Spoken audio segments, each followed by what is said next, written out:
Hey gang, welcome to this episode of Uncle Josh's True Scary Stories. This week, creepy tales from EMTs. If you've got a scary story you would like me to narrate, please send it to me, unclejoshtruescarystories@gmail.com. Now, let's get it on. Old Lady and Her Sock by Painling. I work as an AEMT equivalent in Germany. One time an old woman called us because her foot was bleeding. Nothing unusual so far, so we drove out without any expectations of what was waiting for us. We arrived, rang the bell, and the daughter of the old woman opened the door. The first thing I noticed was the incredibly awful smell of decay or something rotten. The daughter showed us the way to her mom, and the more we came nearer, the worse the smell became.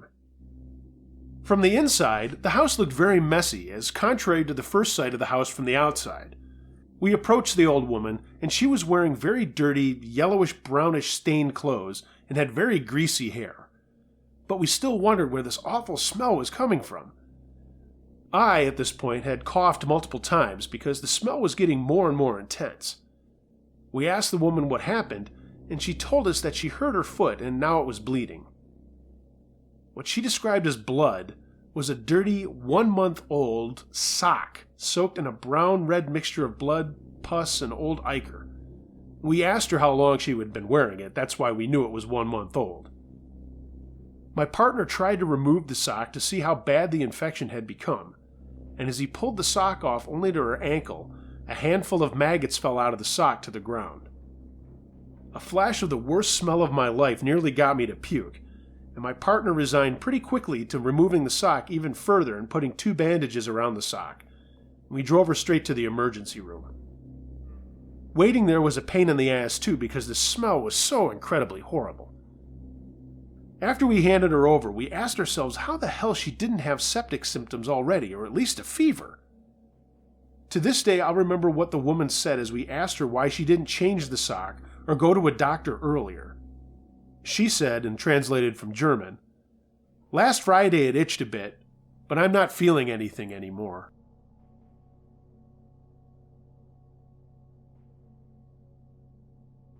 My EMT Stories by a guy named Jesus.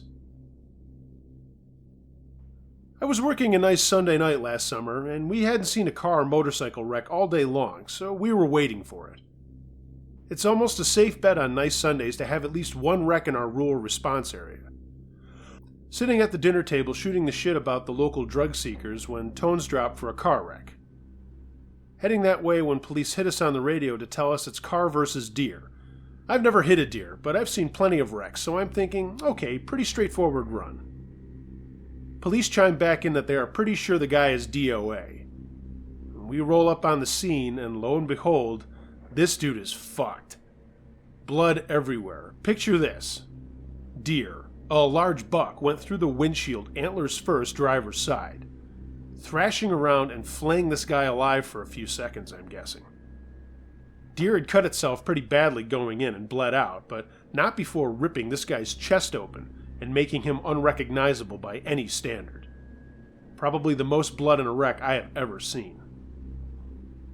On another normal shift this last winter, it was cold as balls. We get a lovely welfare check call. The I haven't seen old man Jim for 2 weeks kind of shit from the neighbor. I'd say 90% of these we walk in with police and find a corpse. This time was even worse. Some old lady hadn't been seen for 2 weeks and it's snowing. Police knock and crack open the door. Bam! Instant corpse smell times 100. God damn, I'm getting my mask on and I walk in looking for the body amid a semi-hoarder lifestyle house. Boots sticking to the carpet and eyes watering. We got to the bathroom and the smell was unbearable. We opened the door and fucking human soup. Lady must have died taking a bath rotting in lukewarm water for upwards of 2 weeks. If you're not aware, bodies decompose differently in water. If it was summer and this happened, it would have been worse, but it still was pretty bad. I'm talking fresh floating, and the water was a grimy green to brown color. Maggots coming in and out of various places, so I noped the fuck out of there.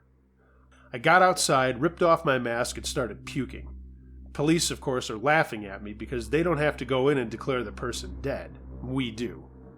Fucking worst smell ever. And here's the last one that I still have the occasional nightmare/dream about. Where I work, there's a lot of drugs, meth and heroin mostly.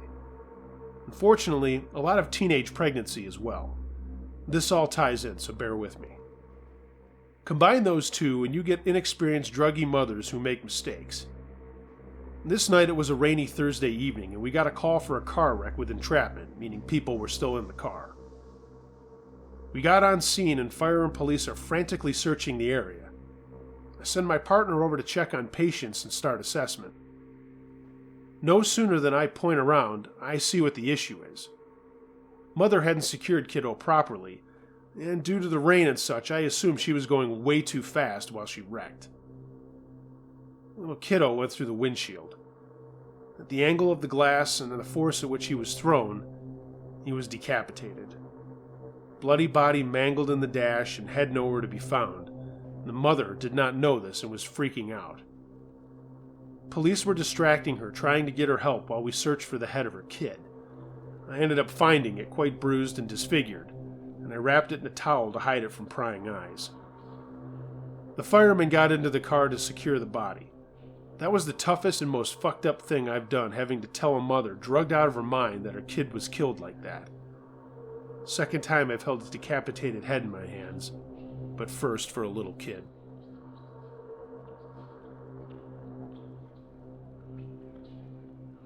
An Intimate Moment with the Devil by The Nosemaster. My partner and I got a call to transport a patient from a hospital ER to a psych facility in Los Angeles. When we arrived at the ER, the patient's nurse pulled us aside before we even got to see the patient and told her that, for a lack of a better word, this woman was possessed by the devil. I thought that a strange thing to say, as she was a medical professional in a Los Angeles emergency department and no doubt came across some crazy-ass shit on a daily basis. So for her to claim something as the work of evil supernatural forces was a bit strange, to say the least. I was the attending EMT, so I would be riding in the back with our patient, and my partner was to drive. I got the report from the nurse, who told me the patient was brought in by medics and cops after she attacked her husband with a kitchen knife when he got home from work. Apparently, this attack came out of nowhere, and the husband had no idea why she attacked him. According to the nurse, the patient has not said a single word since being brought in, and all she did was stare. She would track a specific individual if there were multiple in the room, and would not break contact until that specific person was out of sight. The nurse informed me that the patient is in 4-point restraints, which meant her wrists and ankles were tied down.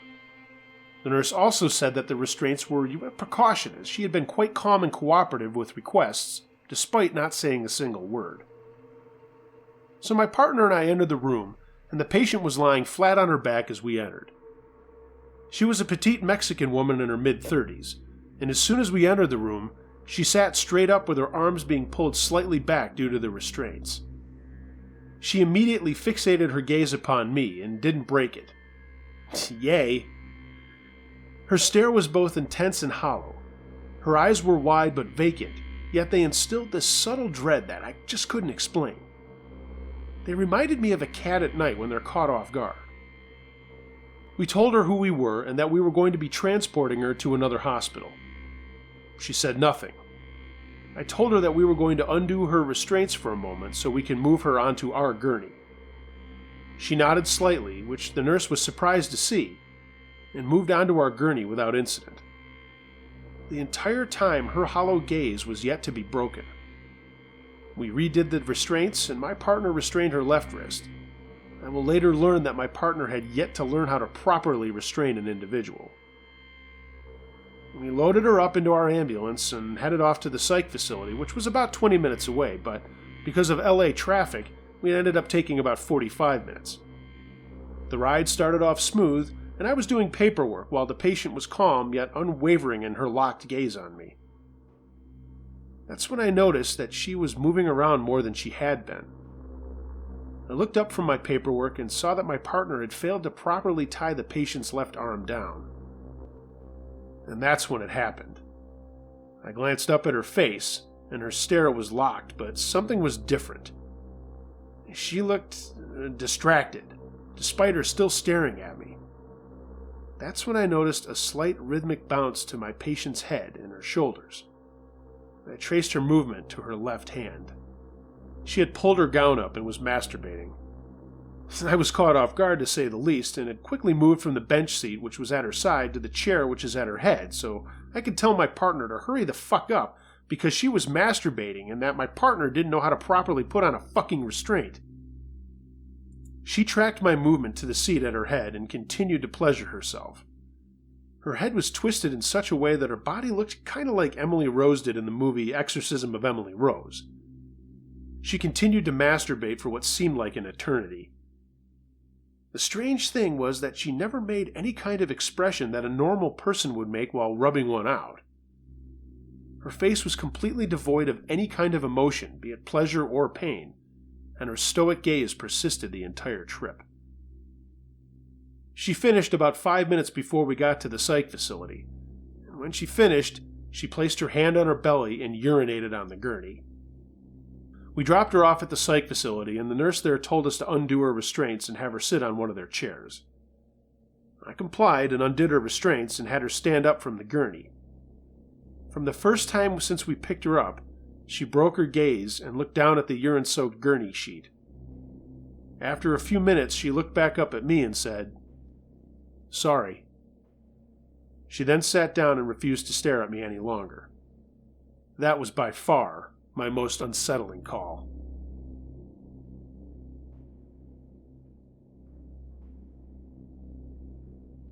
My Short Time as an EMT, submitted by Tanya D. So, I got into an EMS program when I was in high school in my hometown. I was always a tomboy and tended to hang out with guys more than girls, and that's not to say I didn't have a lot of girlfriends, but I just liked the stuff the guys were doing more than cheerleading and stuff like that. Outside of softball, my only big interest was in an explorers club run out of my town's volunteer fire department.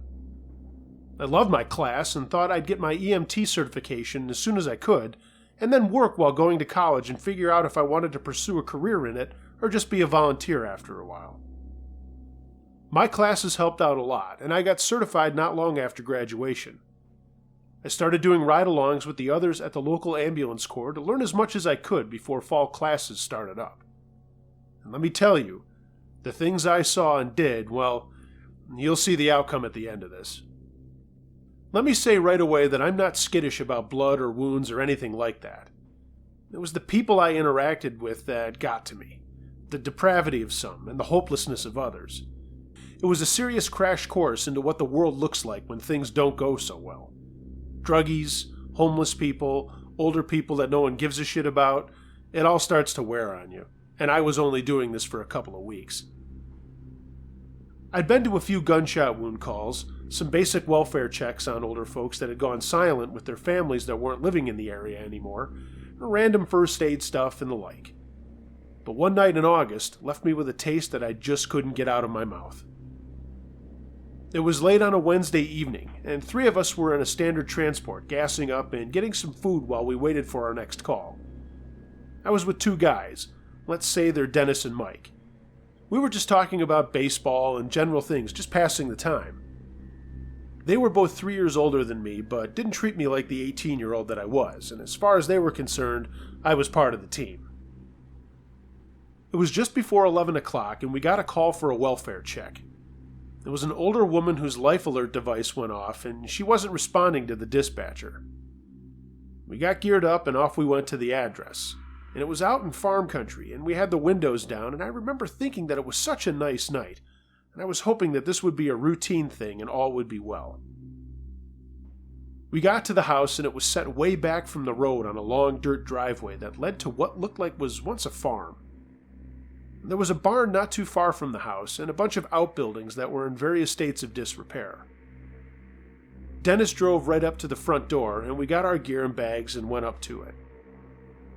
Mike knocked, and there was no sound except for what sounded like a radio off somewhere inside.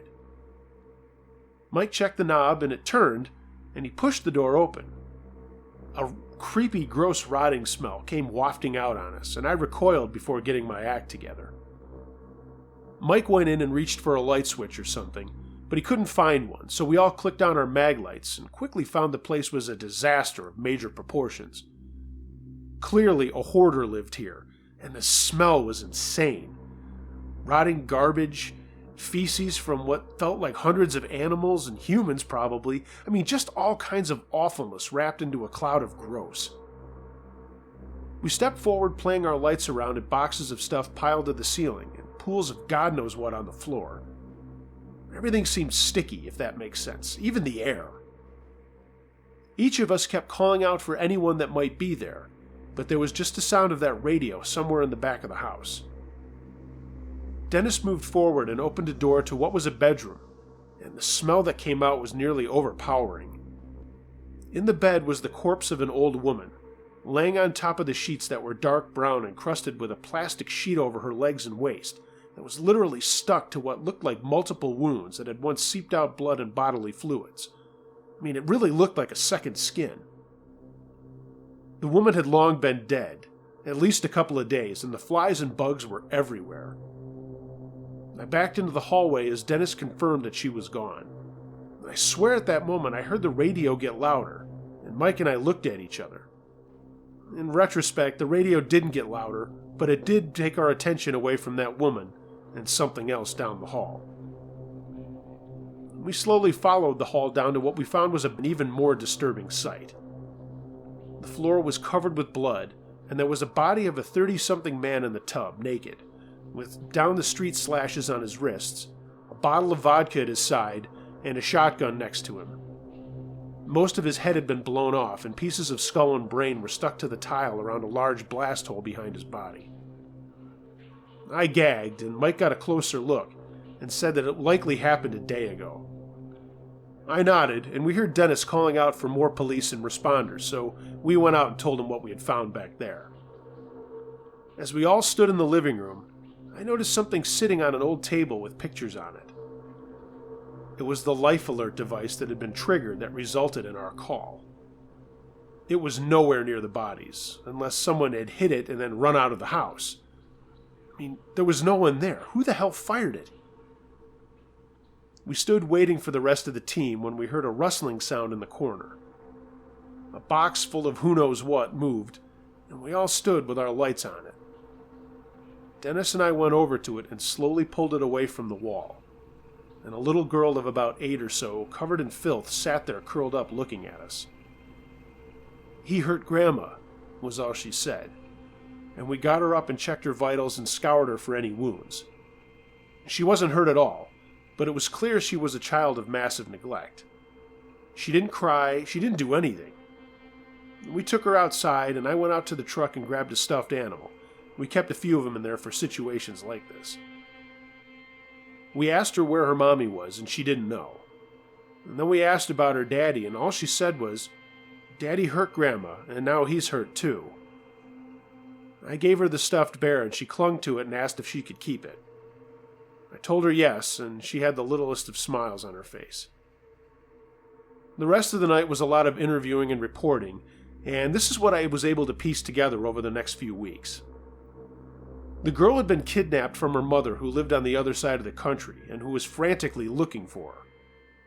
This guy who had the little girl was her father, but he had immediately taken off before she was born, and the mother had little to no information about who he really was or where he was from. It was a one-night stand gone wrong. Later on, the guy tracked the mother down and snatched the girl and brought her to his mother's house. They were there for a few weeks with the grandmother, who was mentally ill and a hoarder. It seemed like she was telling her son that he needed to stop what he was doing as far as what the little girl said, but the father got violently drunk and broke her legs and pelvis with a mattock and then covered her in plastic, all in front of this little kid. After a couple of days, he snapped even further and killed himself, leaving the little girl alone in that shithole with 2 dead bodies. Somehow, she had figured out how to activate the life alert device, but I don't know how. The little girl got reunited with her mother, who turned out to be a good woman. She had just made a terrible mistake a long time ago, and it ended up coming back to haunt her. after all that, I decided I didn't want to be an EMT or a paramedic anymore and started nursing school. I'm now an RN in an old folks home, and I love what I do. But I'll never forget that house, that scene, and that little girl who had no idea what was going on around her. I know I won't forget, but I hope in time she does.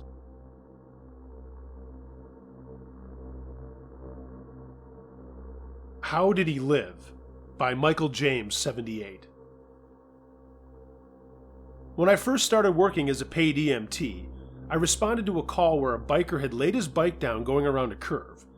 We thought it would be the usual road rash and maybe a few broken bones. When we pulled onto the scene, the state trooper was standing at his trunk of his patrol car, hands on the lid, puking up his last meal. And then I saw the victim standing about 8 or 10 feet in front of where the Harley had come to rest against a curb.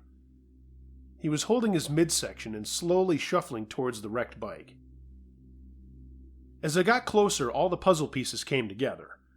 The drunk biker took the curve too fast, laid the bike down on its sides going about 30 or 40 miles an hour when it hit the raised curb, and it launched the rider over the handlebars. Well, almost. The brake lever impaled his abdomen and eviscerated his intestines. I have no idea how many feet were pulled out because he was following the trail back to the bike and stuffing the dirt and sand-covered organ back through his wound as he went. We got him to stop, placed him on a stretcher, and untangled the remaining mess from the bike. Not much we could do for him other than clean them off the best we could and keep them moist. Throughout all this, he never passed out. From what I heard a few days later, he lived minus several feet of intestines and will be pooping in a bag for some time. Here's a story on a lighter note, and it's a little bit funny. I got dispatched for a 3-year-old with an unknown foreign object lodged in his nose. Why these people called 911 was beyond me. I mean, the kid was obviously upset, but in no real danger. We arrived on scene, and I used my light to see if I would be able to remove the object in the field without further harm. It wasn't too deep in the nasal passage, and I was able to use a pair of hemostats to gently pull it free. It turns out it was a small tire removed from a Matchbox car. The parents were relieved, the kid was perfectly fine, and we headed out without transport.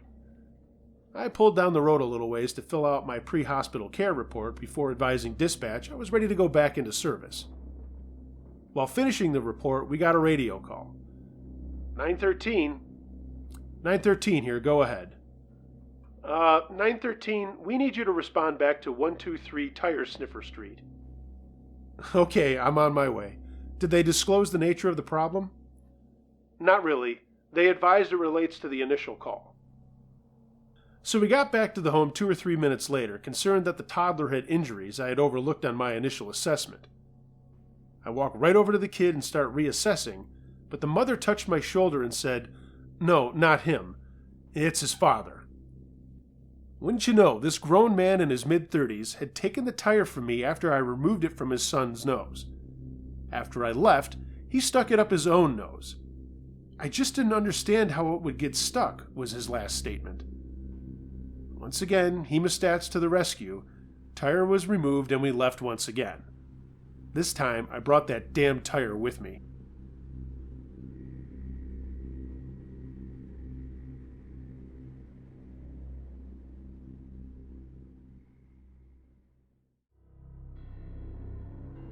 Thanks for listening, gang. Hope you enjoyed this episode of Uncle Josh's True Scary Stories. Thanks to the Campfire crew. Those are the regulars who stop in every week, and I'd love for you to be one too. Super easy. Just subscribe, like, share, and hey, even leave a comment down in the comments below. I would love to hear from you, and I respond to all of them. If you've got a scary story you'd like me to narrate, send it to unclejoshtruescarystories@gmail.com. Follow me on social media. All of the links to my outlets are in the description below. And of course, if you feel so inclined, throw me a tip in my tip jar at my Patreon account. That link is also below. Until next time, everyone, be excellent to each other, and be wary of things that go bump in the night. It could be anything. Ghost, a monster, or the guy next door.